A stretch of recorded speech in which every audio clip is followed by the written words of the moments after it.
फटाफट लौटते हैं अपनी आज की इस थीम पर और कोशिश करते हैं आज की इस रिकवरी में कहाँ पर रणनीति बनाई जाए। और शुरुआत करना चाहेंगे कच्चे तेल की जो घटती हुई कीमतें हैं उनके साथ। ओएमसी शेयरों पे जो है सबसे पहले, क्योंकि आज शानदार मूव देखने को मिल रहा है। कच्चे तेल में 2022 के बाद ब्रेंट में हम देख रहे हैं कि इंट्राडे में सबसे बड़ी गिरावट देखने को मिली है। शुरुआत जो है सर एक शेयर के साथ करना चाहेंगे जिसपे कल हमने काफ़ी शानदार तेज़ी देखी थी, MRPL। और क्या मतलब मूव यहाँ पर रहा।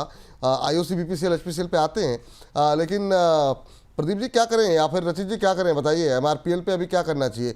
आज थोड़ा सा दबाव है यहाँ पर। देखिए सर, इसके पहले एक चीज मैं शेयर कर दूं। हाँ हाँ। सर जब 417 रुपए चल रहा था तब हमने हिंद पेट्रो में अपने एक दर्शक को एग्जिट कॉल दी थी और उनको लेवल दे दिया था 392 386। वीडियो में जाके चेक कर सकते हैं सर, एग्जैक्ट 386 का लो मारा है और उसके बाद आप देखें 409 रुपए पे चल रहा है। तो मतलब मैं जो बताना चाह रहा हूं कि किस तरीके से हम एनालिसिस करते हैं और कब आपको लेवल दे देते हैं। स्टॉक की न्यूज अपने आप बनती है, स्टॉक मूवमेंट अपने आप करता है। अब सर एमआरपीएल की हम बात कर लें, देखिए वैसे स्ट्रक्चरल बहुत पॉजिटिव है, मगर मेरे को जो प्रॉब्लम दे रहा है वो उसका पीई दे रहा है। पीई मल्टीपल बहुत हाई है इंडस्ट्री स्टैंडर्ड्स के हिसाब से, वो एक डिस्कम्फर्ट देने वाली बात है। अब जिस तरीके से ये चल रहा है, मैं आपको एक ही चीज सजेस्ट करूंगा, 148 150 लेवल्स पे आता है, एक बार प्रॉफिट बुक कर ले और अभी इससे फॉर द टाइम भी थोड़ी सी दूरी बना के रखें, बिकॉज वैल्यूएशन डिस्कम्फर्ट बहुत ज्यादा है। आपको अभी इसमें एक अपसाइड आने में थोड़ा सा टाइम लगेगा। ठीक है। चलिए, तो सर प्रदीप जी आप बोलना शुरू करेंगे MRPL पे, आप कुछ कह रहे थे। सर, बता देता हूँ। देखिए अभी MRPL 142 के आसपास चल रहा है। यही यही स्टॉक के बारे में बता रहे हो ना सर आप? हाँ नहीं, मैं बिल्कुल बिल्कुल मेरा सवाल तो वैसे MRPL पे था, क्या करना चाहिए अभी। ओके। बेसिकली अभी देखिए मुझे लगता है कि जिनके पास है बने रहिए। लास्ट दिन भी हमने देखा था थोड़ा बहुत यहाँ पे मोमेंटम आया था। अभी यहाँ पे प्रेशर थोड़ा बहुत बन रहा है, लेकिन स्टॉप लॉस होगा इसका 136। तो मुझे नहीं लगता इमीडिएट लेवल पे 136 137 के नीचे जाना चाहिए। 136 आपका स्टॉप लॉस होना चाहिए। बने रहिए। मल्टीपल एक रेसिस्टेंस है 150 151 के आसपास। तो मुझे लगता है बहुत जल्दी आपको एक बार ये जो एक दो दिन का करेक्शन अगर सही हो जाता है तो फिर से आपको 148 150 के आसपास देखने को मिलेगा। तो बने रहिए। ठीक, ये बात MRPL को निकल के आ रही है। IOC पे से शुरू करते हैं आज जो है सर, जरा IOC पे जरा स्क्रीन पर लेकर के आते हैं। 3.25% की तेज़ी, काफ़ी लोगों की पोजीशन थी, ऐसा लग रहा था कि अब एग्जिट कर देना चाहिए। बहुत लोगों को ये सलाह भी दी गई होगी, क्योंकि जिस तरीके से क्रूड को लेकर प्रेडिक्शन आ रहे थे, कुछ लोग इंटरनेशनल हाउसेस थे जो $150 तक की प्रेडिक्शन हो गई थी और कल एक ही दिन में इतनी बुरी तरह टूटा है। क्या कहेंगे अब ये IOC BPCL HPCL पे, क्योंकि उनकी भी गलती नहीं, क्योंकि लगातार प्रेडिक्शन काफ़ी हायर लेवल के आ रही थी, तो ऐसा लग रहा था कि अब शायद दबाव में रहेंगे। सर मेरे से पूछ रहे हैं? हाँ आपसे। सर एक चीज, क्रूड पे बहुत ज्यादा मंदी अभी खेलने का टाइम है नहीं। ग्लोबल अनसर्टेनिटी आपको देखने को मिलेगी। क्रूड कूल ऑफ जरूर किया है बट वापस चलेगा। तो ओएमसीज में अब स्ट्रैटेजी कैसे, जैसे आप आईओसी की बात कर रहे हैं, अभी 143 चल रहा है, अभी आपको ये अपसाइड देता हुआ दिखेगा जो कि 152 तक इसको लेके जा सकता है। प्रॉफिट बुक कर ले। क्यों? क्योंकि अभी एक वॉर खत्म हुआ है, कभी भी दूसरा चालू हो जाएगा, फिर इन पे हैमरिंग होगी। लोअर साइड पे लेते हैं तो प्रॉफिट जरूर बुक करते रहे अपना। जी चलिए, ये बात यहाँ पर निकल करके आई है। और इस बीच अगली कंपनी HPCL, सर जरा HPCL जरा निकाल के देखिए। प्रदीप जी आप देख लीजिए HPCL और BPCL, इन दो में से बेहतर कौन सा लग रहा है। देखिए एचपीसीएल मुझे नो डाउट लॉन्ग टर्म में कुछ प्रॉब्लम है ही नहीं। लॉन्ग टर्म में मुझे सही से ठीक ठीक ही लगता है। अभी 406 के आसपास चल रहा है। मल्टीपल रेसिस्टेंस है एक बार 412 से लेके 415 के आसपास। तो एक बार मैं वेट करूंगा, अगर 420 इसके ऊपर क्लोजिंग आता है तो उस केस में आपको एक बार 440 से लेके 450 का प्राइस आ सकता है। इनफैक्ट 440 450 के आसपास भी मल्टीपल रेसिस्टेंस है। अब स्टॉक का नेचर ऐसा है कि एक हफ्ता चलता है फिर से प्रॉफिट बुकिंग आता है, एक हफ्ता चलता है फिर से प्रॉफिट बुकिंग आता है। तो इसीलिए मैं एक बार यहाँ पे बाय ऑन डीप करना पसंद करूंगा। कभी भी अगर एक डीप मिलता है उस केस में मैं 395 से लेके 390 के आसपास आता है तो उस केस में मैं बाय करना पसंद करूंगा। फिलहाल मल्टीपल रेसिस्टेंस है सर हायर जोन पे। एक टिप्पणी आई है, कह रहे हैं कि एजुकेशन हब के नाम से कह रहे हैं उषा मार्टिन डाउन जा रहा है। प्रदीप सर, सर देखिए जब आप कोई ऐसा ट्रेड लेते हैं ना इंट्राडे पे या फिर शॉर्ट टर्म के लिहाज से, अब सोचिए कि ये 338 का टारगेट दिया गया था, 336 का हाई लगाया है और अभी 333-34 पे चल रहा है। और मतलब थोड़ा सा ऊपर नीचे होने पे अगर धड़कनें बढ़ने लगेंगी तो इस तरह का ट्रेड मत लिया कीजिए सर। स्टॉप लॉस कटा नहीं है, टारगेट भी अभी अचीव हुआ नहीं है, और एक 50 पैसे 1 रुपये पे अगर आप इस तरीके से रिएक्ट करेंगे तो कोशिश कीजिए कि फिर ये ट्रेड आप लोगों के लिए नहीं होता है सर। या तो फिर इन्वेस्टमेंट के लिए लेकर के छोड़िए, क्योंकि 1-1 रुपये के मूव पर बाजार है, या तो ऊपर जाएगा या नीचे जाएगा, कुछ तो होगा ही मोमेंटम उसमें। प्रदीप जी, कोई टिप्पणी करना चाहेंगे इस पर आप? सर डेफिनेटली सर, अभी तो कॉल एक्टिव है, तो इसमें तो सर अभी कोई बात ही नहीं, कॉल एक्टिव है, बने रहिए जिनके पास है विथ स्टॉप लॉस। ठीक। आपसे जानना चाहेंगे रचित सर, जरा बताइए ओएमसीज में आपकी बेस्ट पिक क्या होगी, बीपीसीएल और एचपीसीएल पे भी आपकी टिप्पणी। सर देखिए, वैसे ओएमसीज में बहुत ज्यादा अपसाइड तो मैं देख नहीं पा रहा हूँ, मगर हाँ, हिंद पेट्रो ये ऑल टाइम फेवरेट है सर। और लोअर लेवल्स पे जैसे कि आपको बताया भी था, वापस से रिआइटरेट कर देते हैं, 386 391 इन लेवल्स पे मिले, इनमें पोजीशन बनाए, क्योंकि आपको मल्टीफोल्ड मूवमेंट देखने वाले हैं। 417 418 जाएंगे, ट्रेडर अपना प्रॉफिट बुक कर देंगे। एक्सट्रीम स्टेबिलिटी जो कि अभी दुनिया में मूड माहौल में देखने को नहीं मिल रही है, बट अगर वो आती है और 435 का लेवल्स मिलता है, तो मीडियम टर्म ट्रेडर भी एग्जिट पोजीशन अपनी बना लेंगे। ये रेंज में खेलने को मौका मिल रहा है, for the time being range में खेलें, जब रेंज ब्रेकआउट देगा तो अपसाइड के लिए और टारगेट्स देंगे।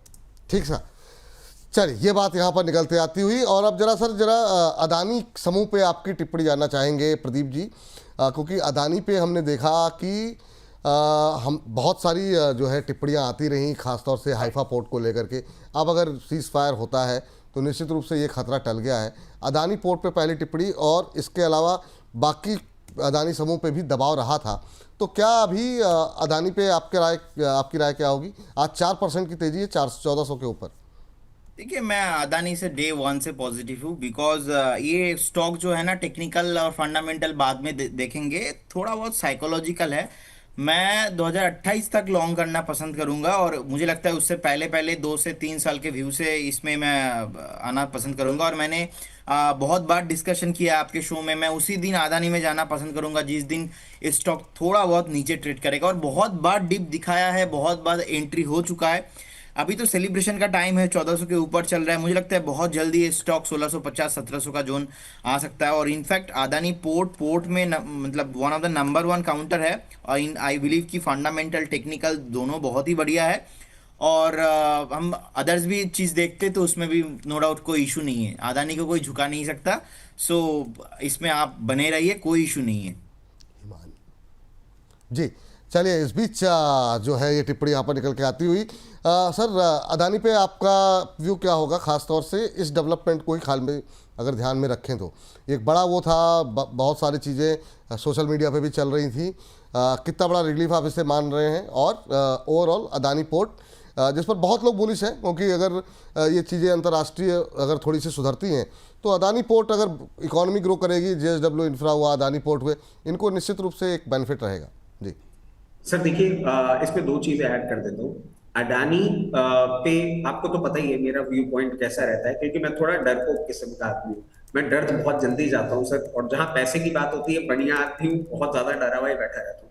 बट सर अभी एक पॉडकास्ट हुआ था आपके चैनल पे, द शुभ लाभ शो करके। जी जी, हाँ हाँ, बिल्कुल बिल्कुल। उसमें सर मैंने जो आपके साहब आए थे, जो एनालिस्ट आए थे, एंड ही वाज, मतलब मैं समझता हूँ कि बहुत रीसेंट टाइम्स में ना इतना अच्छा पॉडकास्ट मैंने सुना नहीं। उन्होंने अडानी के लिए बहुत क्लियरली बोला था, and he compelled me to think. Adani Enterprises और अडानी पोर्ट के लिए उन्होंने बोला था कि मैं हमेशा अपने पोर्टफोलियो में रखूंगा।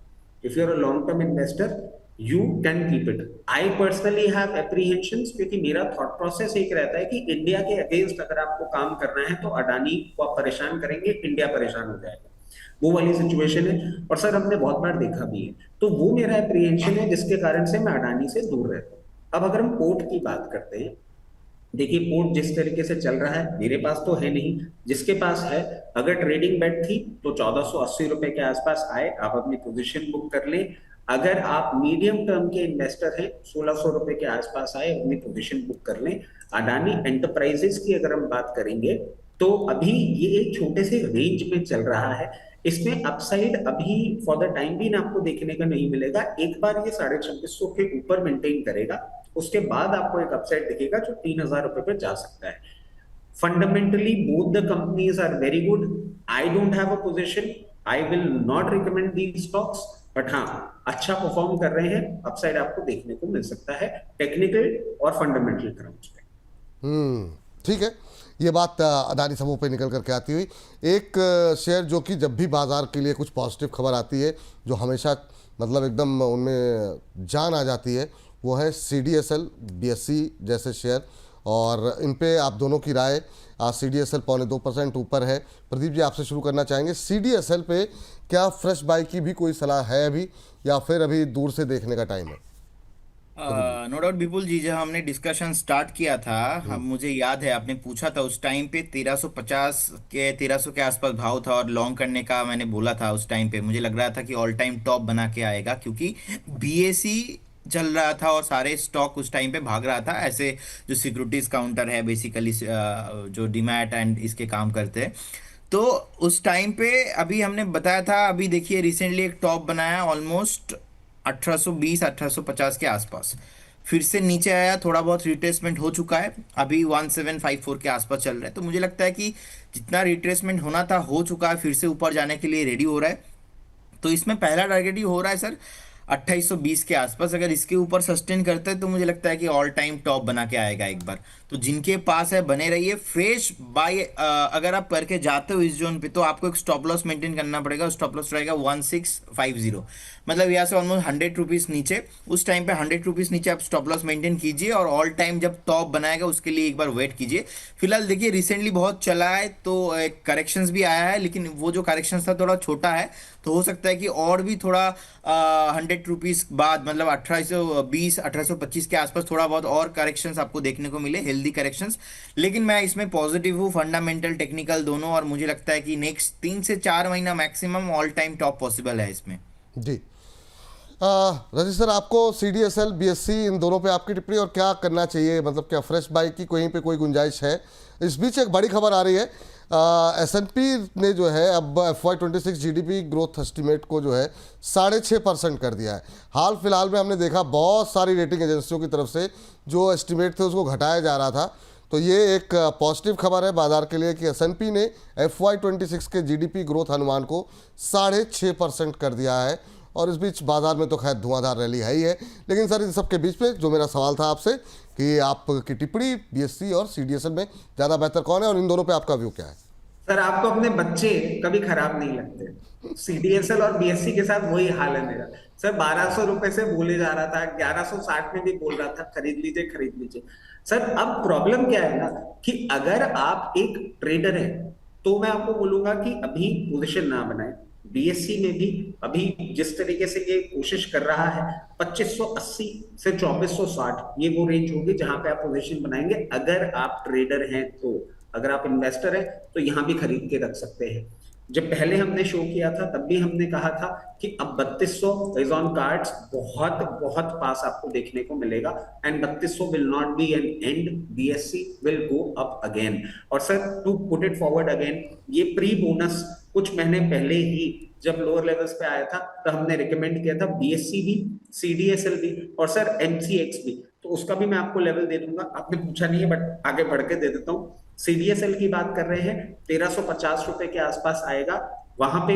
Sorry sorry sorry, I am so sorry, chart गलत खोला हुआ था। CDSL की हम बात कर लेते हैं। CDSL जिस तरीके से चल रहा है, अगर आप इन्वेस्टर हैं तो यहाँ पे पोजीशन बना ले, ट्रेडर है 1650 लेवल के आसपास आता है, वहां पे अपनी पोजीशन बनाएंगे। और सर MCX जिसकी हम पहले भी बात किए थे, और 4900 के लेवल्स पे अभी कुछ महीनों पहले ही आपके चैनल के माध्यम से रिकमेंड किया था, इसमें भी बोलेंगे अभी आप कंटिन्यू अपनी पोजीशन रख सकते हैं। अगर आप ट्रेडर हैं और फ्रेश पोजीशन बनाना चाह रहे हैं तो आपको जैसे ही 7480 7500 लेवल्स पे मिले आप पोजीशन बनाएं। ये तीनों स्टॉक और ऊपर जाने वाले। ठीक। ये बात यहाँ पर निकल करके आती हुई इनके ऊपर दूसरी सेक्टर जो है जिस पे निगाहें मेरी रहेंगी, बहुत सारी बातें कही जा रही थी जीएलआर को लेकर के और तमाम चीज़ों को लेकर के, तो ऑटो पे अभी व्यू क्या है?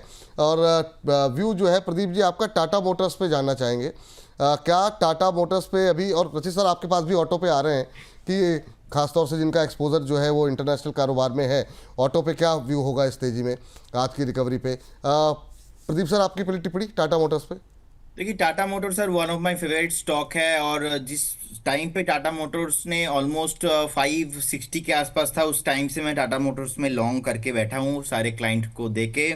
और अभी इंटरेस्टिंग फैक्ट यही है, रिसेंटली 750 टॉप बनाया था, उस टाइम पे मैंने बोला था कि नहीं लेना है, और मैं बाई करना कंफर्टेबल रहूंगा टाटा मोटर्स के साथ 680 670 के आसपास। तो बहुत बार 720 715 के आसपास था, उस टाइम पे भी मेरा मानना यही था कि एक बार बाई ऑन डीप करके जाना है। और हमेशा बोलता हूँ कि ओवर वैल्यूएशन कहीं पे भी दिखता है, थोड़ा बहुत शॉर्ट टाइम में अगर गेन हो जाता है तो एक बार पेशेंस बना के रखिए, ज़्यादा हड़बड़ी करने का कोई यहाँ पे मतलब नहीं है। तो देखिए, आ गया था आज से 2 दिन पहले भी आपसे डिस्कशन हुआ, 680 670 के आसपास था, और मुझे लगता है कि अभी फिर से ऊपर जाने के लिए रेडी हो रहा है।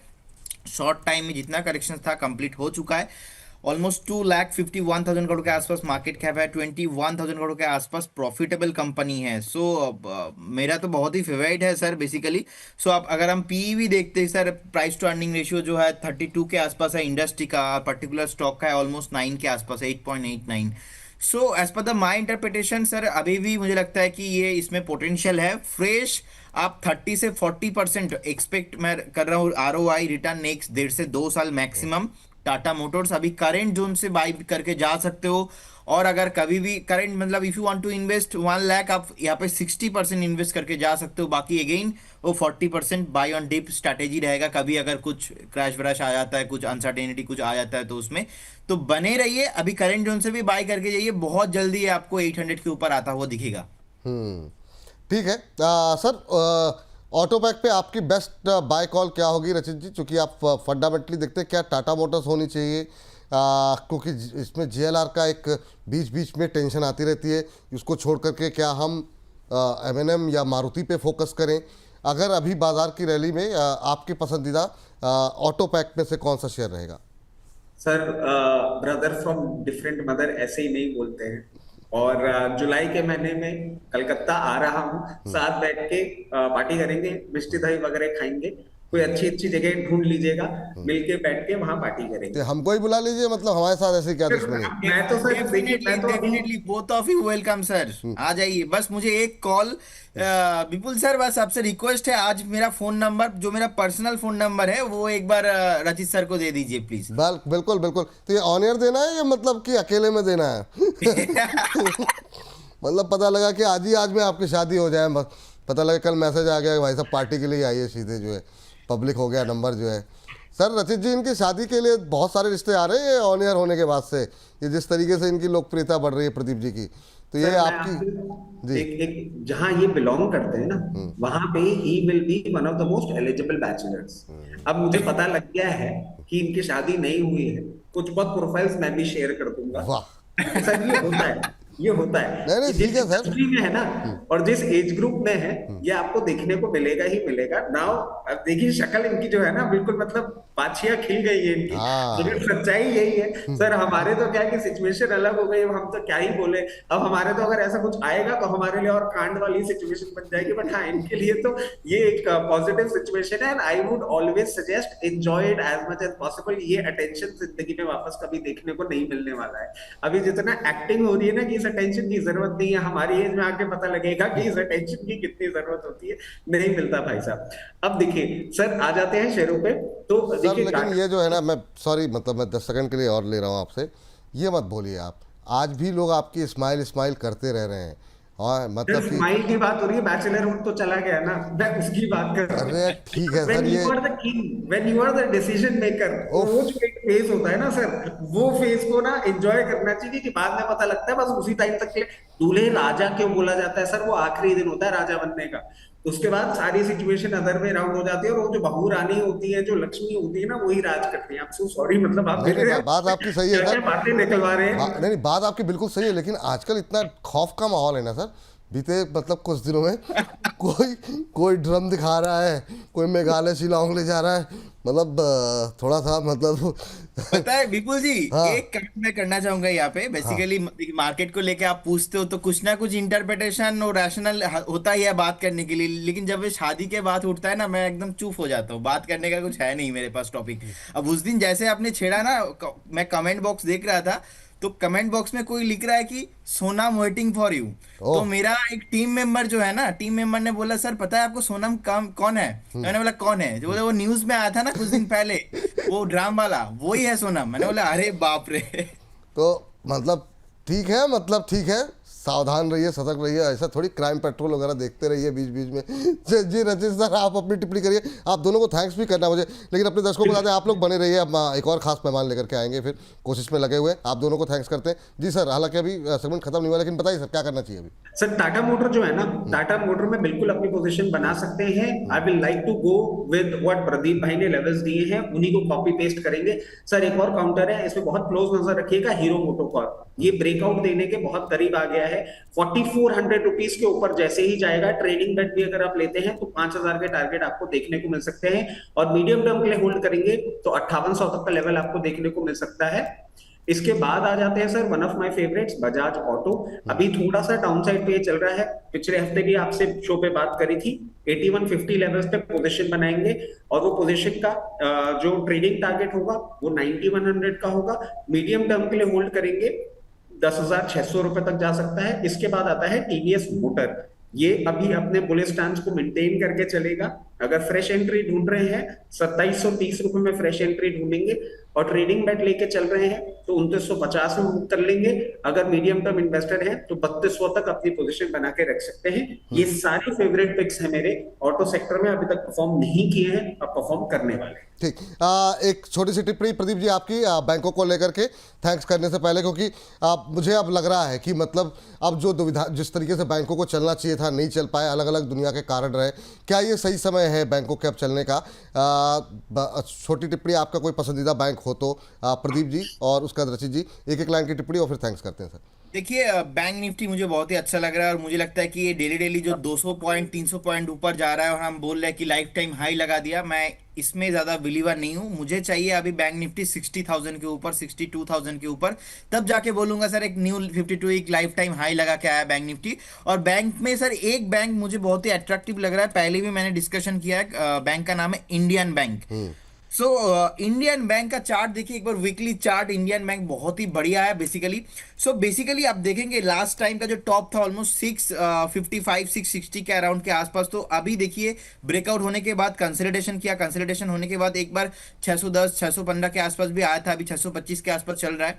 मुझे लगता है कि यहाँ पे आपको नेक्स्ट 6 से 8 महीने का एक व्यू बनाना चाहिए, और मुझे लगता है करेंट जोन से 25 से 30% अपसाइड पॉसिबल है with A stop loss of 550। चलिए, ये बीच यहाँ पर निकल के आती हो। आपकी कोई पसंदीदा बैंक में सर कोई जी जी हाँ बताइए। स्टेट बैंक ऑफ इंडिया 786 790 पे मिले, खरीद लीजिए। ट्रेडिंग बेट 880, मीडियम टर्म 980 से 1000।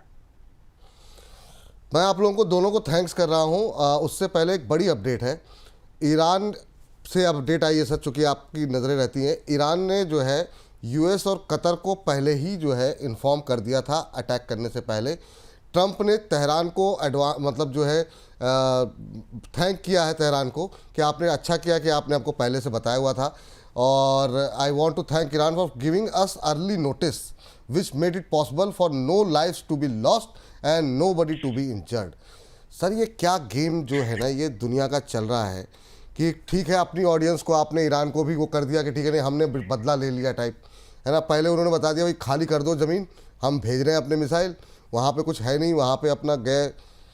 ड्रामा ही चल रहा है सर, क्या बोला जाए। खैर इसमें बातचीत तो अभी और करने का दिल था, लेकिन आप दोनों की व्यस्तता है। आप दोनों को बहुत बहुत शुक्रिया, धन्यवाद। कोई डिस्क्लोजर आपकी तरफ से? रचित जी पहले आप। सर जितने भी स्टॉक्स हमने आपके चैनल पे डिस्कस किए, मेरी इमीडिएट पोजीशन, फैमिली पोजीशन और क्लाइंट पोजीशन हो सकती है। उसके साथ साथ investment in equity market are subject to market risk. Please consult the financial advisor before taking any position in any of the stocks that we have discussed on the channel. Pradeep ji. Investment in securities market subject to market risk. कोई भी stock में निवेश करने से पहले आप आपका financial adviser से सलाह लेके कीजिए। बहुत सारे स्टॉक है सर जिसमें डिस्कशन हुआ है, हमारे मॉडल पोर्टफोलियो में है और क्लाइंटों को भी रिकमेंड किया है। हमारे पास कुछ भी होल्डिंग में नहीं है। No conflict of interest from our side.